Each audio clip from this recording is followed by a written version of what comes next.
At 4 in the morning, a Ring camera catches something that makes your blood run cold.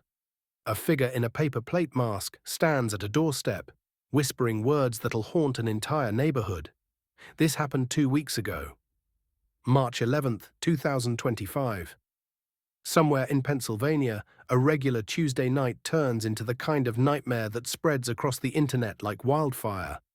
One doorbell camera, one bizarre visitor, and one cardboard box that had police showing up in hazmat gear. By the time the sun came up, this footage had already been watched over 3 million times. And the scariest part, nobody knew if this was a joke gone wrong or something way more dangerous. The video starts like any other Ring camera clip. Grainy night vision. The timestamp reads 4:07 a.m. Everything's quiet. Then movement. A shape enters the frame from the left side of the screen, and immediately something feels wrong. The figure moves slowly, deliberately. They're wearing dark clothes, a hoodie pulled tight. But it's the face that stops you cold. A paper plate, just a white paper plate with 2 eye holes cut out. No elaborate costume, something you could make in 30 seconds with scissors and string. And somehow that makes it so much worse. The figure stops directly in front of the camera. Too close. So close you can see the paper plate shift slightly as they breathe. Then they speak. The voice is distorted, deliberately lowered, like someone trying to sound inhuman. I am the box demon. 4 words. That's all it takes to set everything in motion. I leave this gift. This box, a gift for you. The figure holds up a cardboard box. Small, maybe the size of a shoebox. Plain brown, no markings. They place it carefully on the welcome mat, right in front of the door. Not thrown, not dropped. Placed. Like it matters. Then the figure straightens up. They look directly into the camera for 3 full seconds. Not moving, not speaking.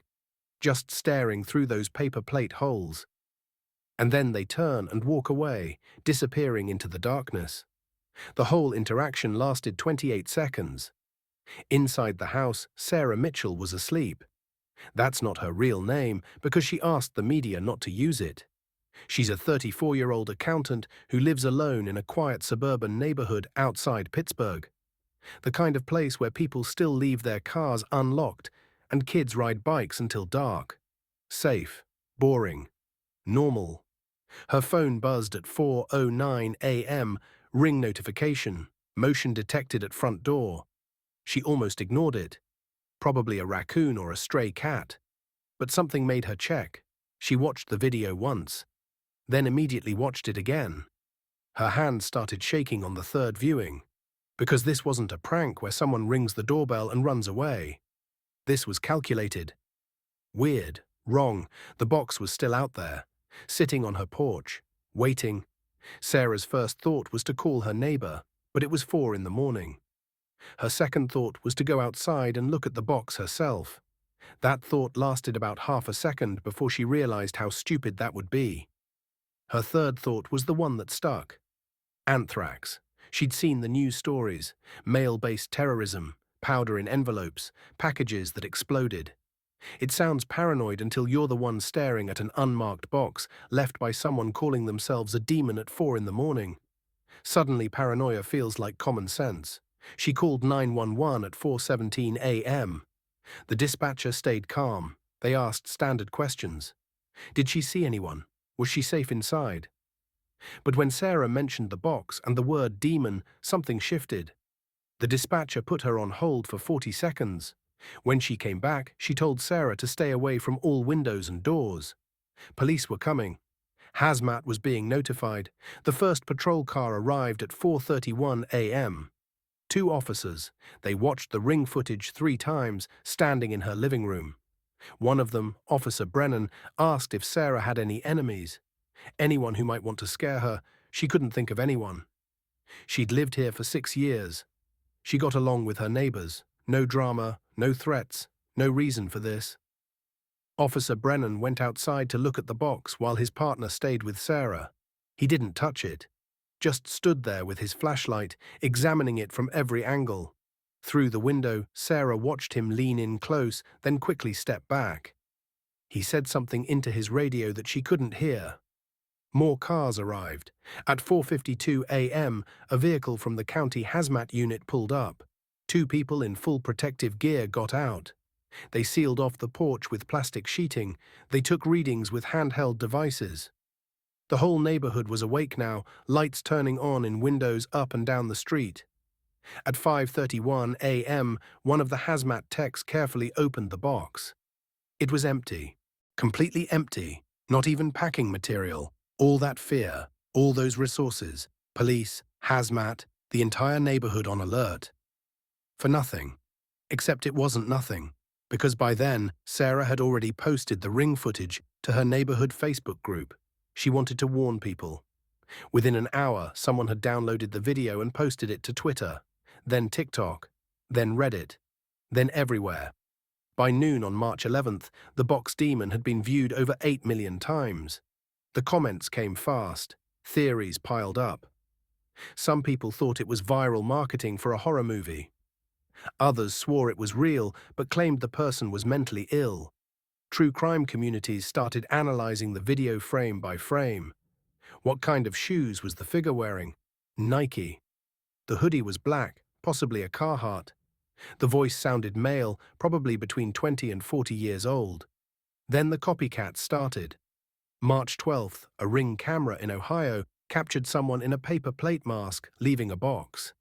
March 13th, 3 more incidents in California, Texas, and Florida. By March 15th, there were over 40 reported box demon sightings across the country. Most of them were clearly kids or teenagers jumping on a trend.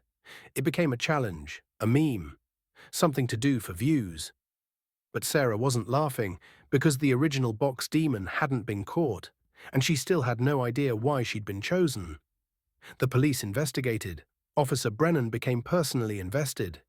He reviewed hours of neighborhood security footage, trying to track where the figure had come from and where they'd gone. He found nothing. The person had approached from a direction with no cameras, stayed in blind spots, and disappeared into a wooded area behind the subdivision. They tested the box for fingerprints. Nothing. They analyzed the cardboard itself. Generic. Could have been from anywhere. They looked into Sarah's life, her work, her social media. No connections, no threats, no reason. Then on March 18th, the police got a break. Someone called the tip line. Anonymous. They claimed to know who the box demon was. They gave a name, an address. Said it was their cousin who'd done it as a joke, but now they were scared because of all the attention. Police visited the address that afternoon. They won't say what they found, but they confirmed they'd identified the person responsible. No arrest was made. No charges filed. The official statement said, "This was determined to be a poorly thought-out prank with no criminal intent. No threat to public safety exists." That was it. Case closed. Identity sealed. Sarah never got to know who did it or why. And then something happened that nobody expected. The copycat incidents didn't stop. They got worse. March 22nd, a family in Wisconsin found a box on their porch at 3 a.m. Inside was a dead rat. March 24th, someone in Georgia got a box filled with rotting food and a note that said, "I'm watching." March 26th, a box in New Jersey contained photographs of the homeowner taken through their windows over several weeks. Real charges, real arrest. A 19-year-old facing stalking charges. What had started as one weird incident had become a nationwide problem. Police departments issued warnings. Ring and other doorbell camera companies sent out safety tips. Parents checked their kids' phones for box demon challenge videos. Sarah stopped reading the comments. She installed 3 more cameras around her house. She started parking in her garage instead of the driveway. She didn't feel safe anymore. The box demon story is still unfolding. There have been over 200 reported copycat incidents across 43 states. The original video has been viewed more than 50 million times. The person who started it all remains anonymous. Sarah still lives in her house in Pennsylvania. She says the hardest part is knowing that something she experienced became entertainment for millions of people. Her trauma became a trend. Because once you've seen someone in a paper plate mask staring into your camera at 4 in the morning, once you've heard those words, "I am the box demon," you can't unhear them. Every delivery makes you nervous. Every ring notification makes your heart jump. So what do you think? Real or fake? Drop your answer in the comments right now. If this story got to you, there's another one you need to hear next.